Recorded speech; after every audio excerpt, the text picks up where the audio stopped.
days and years of basketball that came after this. Mm-hmm. Was it ever fun in the same way? Was it ever as just sort of, I don't know what, fun? It's different. I mean, it's different, right? Like when you're, I came here at 17 years old when I came for summer school. And so, 17, 18, 19, 20, you're just playing for the love of the game. There's no politics really involved. We're not getting paid. It's not like it's not like it is today. So yeah, I mean, these are some of the funnest years of my life for sure.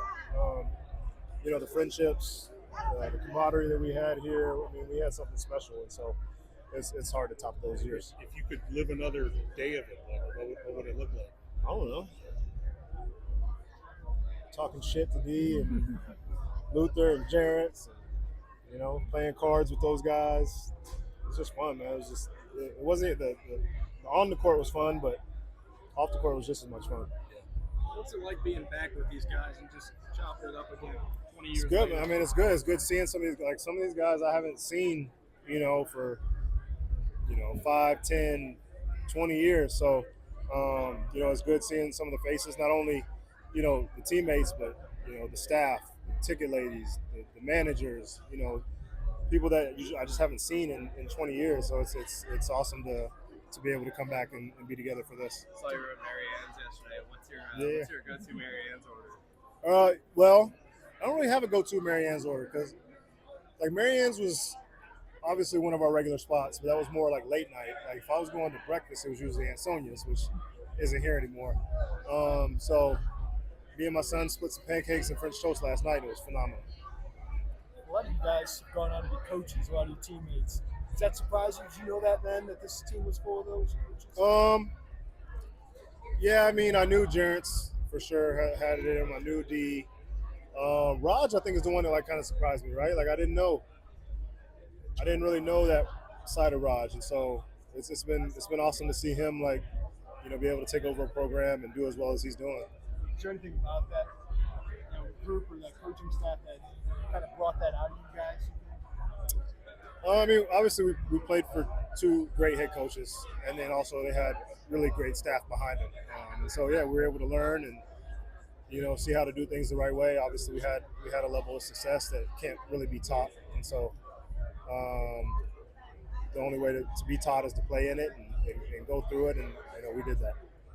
You ever think about just going through the just extremes of, I mean, I don't want to assume it how you felt, but of emotion in such a short period of time, like the Arizona game, the exaltation of something like that, and then a tie game in the championship game, and you lose. I mean, what was it like at the time to experience that? I don't know. I mean, you just kind of, like I said, when you're that young, you're just living in it, right? You're not really thinking about it, right? It's kind of happening, and you're going through it. I think that whole year was really a whirlwind, not just for me, but for everybody. The way we kind of started off the season, how hot we got, not losing until the last game of the regular season. We were just flowing. I went from not really even being talked about, being drafted to all of a sudden, being a top 10 pick, and so it came at us so fast. There wasn't really time to reflect until after, until now, to your later years. So, yeah. As you were back, how did this place impact you in your journey? I mean, it's got a huge impact on me. It's a huge part of my journey, huge part of my life.